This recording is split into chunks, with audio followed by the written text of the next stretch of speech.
3. 일상생활의 생태론. 참다운 발전을 논하려면 그것이 인간 삶의 질의 온전한 증진을 이루는지를 확인해야 합니다. 여기에는 인간의 삶이 전개되는 공간에 대한 분석이 포함됩니다.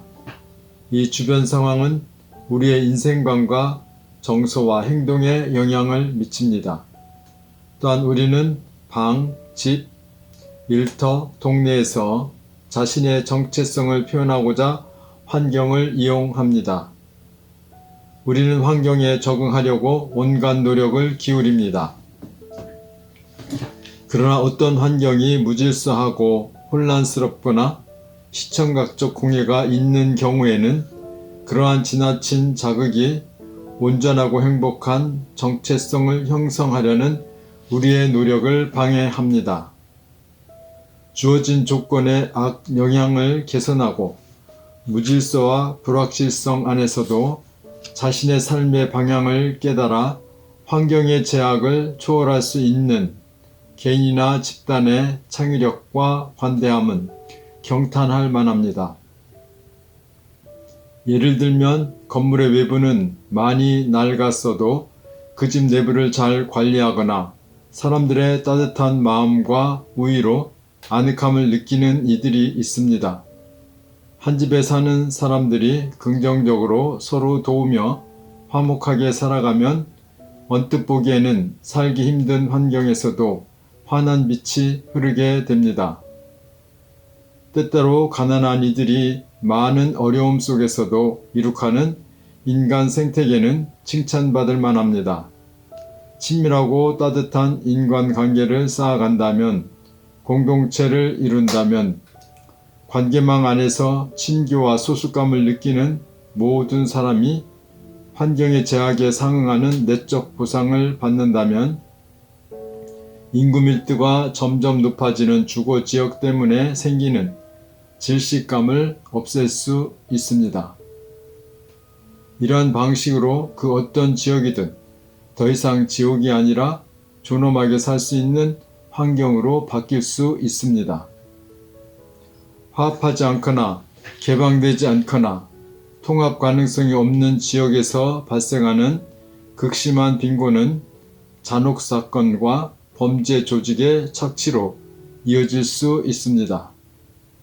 문제가 매우 심각한 거주 지역에 사는 사람들은 대도시에서 날마다 체험하는 사회적 익명성의 영향으로 뿌리의식이 없어지고 이는 반사회적 행동과 폭력을 낳게 됩니다. 그럼에도 저는 사랑이 더 강하다는 사실을 강조하고 싶습니다. 그런 상황에 놓인 많은 사람들은 자아의 벽을 무너뜨리고 이기주의의 장벽을 극복하는 공동체 체험으로 소속감을 지니고 더불어 살아가면서 인구 과밀의 상황을 바꿀 수 있습니다. 이러한 공동체적인 치유의 체험이 때로는 한 건물이나 동네의 개선을 위한 창의적인 반응을 불러일으킬 수 있습니다. 생활 공간과 인간 행동의 상호관계를 고려하여 건물, 동네, 공공장소, 도시를 설계하는 이들은 인간의 사고방식, 상징체계, 행동방식의 이해를 돕는 여러 학문들의 도움이 필요합니다. 설계의 아름다움의 추구만으로는 추구하지 않습니다.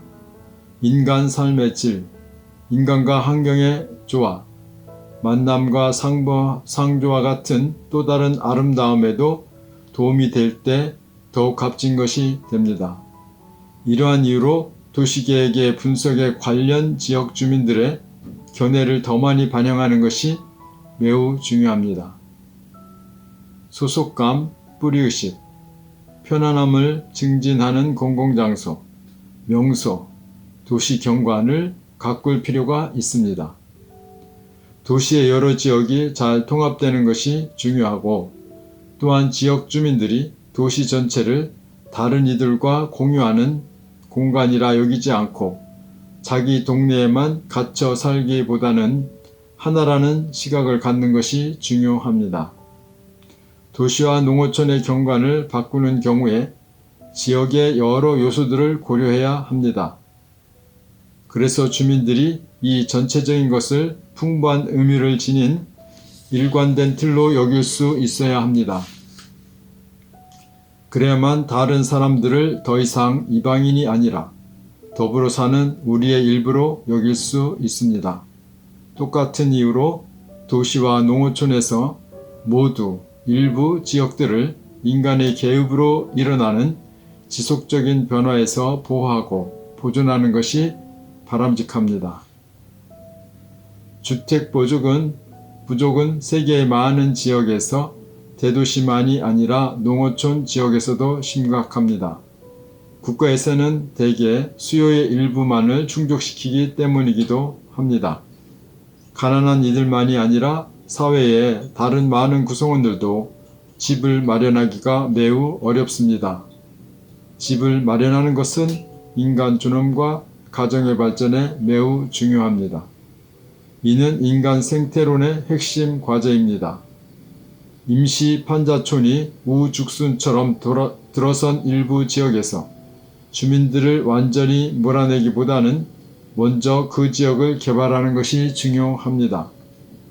가난한 이들이 오염된 도시 근교나 위험한 집단 거주지에서 살아갈 때 고통이 가중되지 않도록 그들을 다른 곳으로 이전시켜야 할 경우에는 사전에 적절한 정보를 제공하여 알맞은 주거지를 선택할 수 있게 해야 하며 직접적인 관련자들을 그 과정에 참여시켜야 합니다.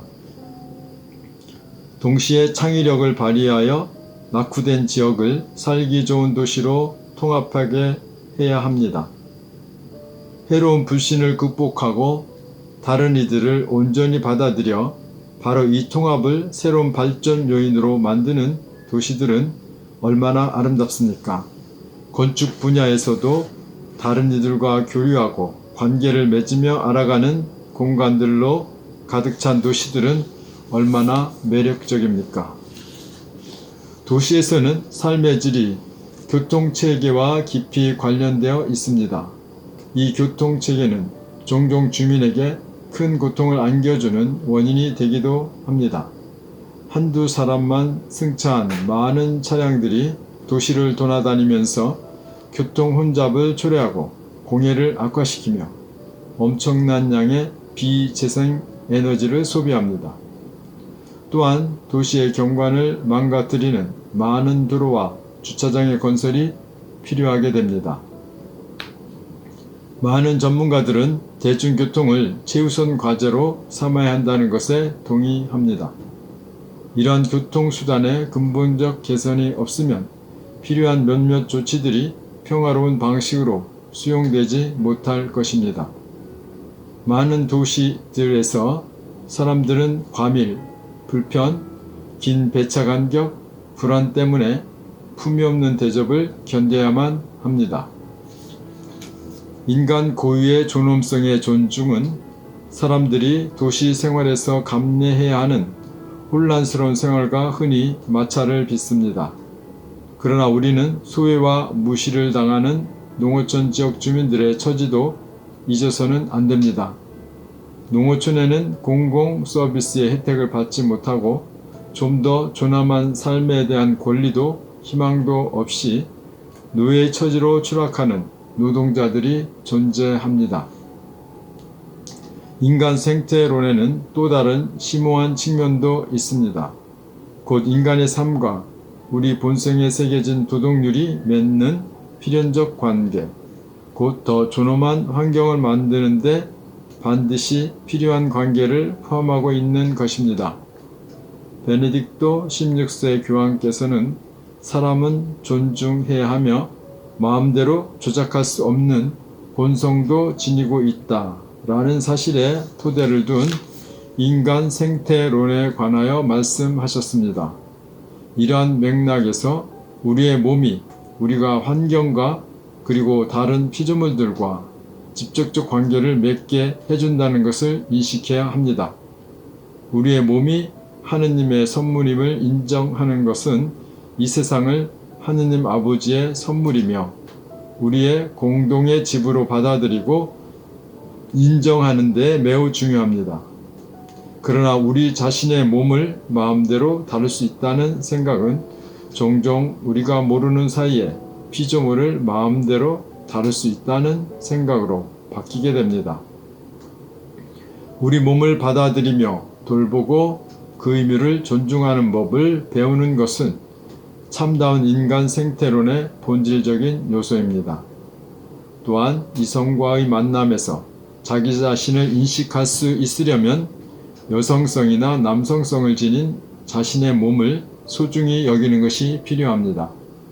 이렇게 하여 우리는 창조주 하느님의 작품인 나와 다른 남자나 여자라는 특별한 선물을 기쁘게 받아들이고 서로를 풍요롭게 할 수 있습니다.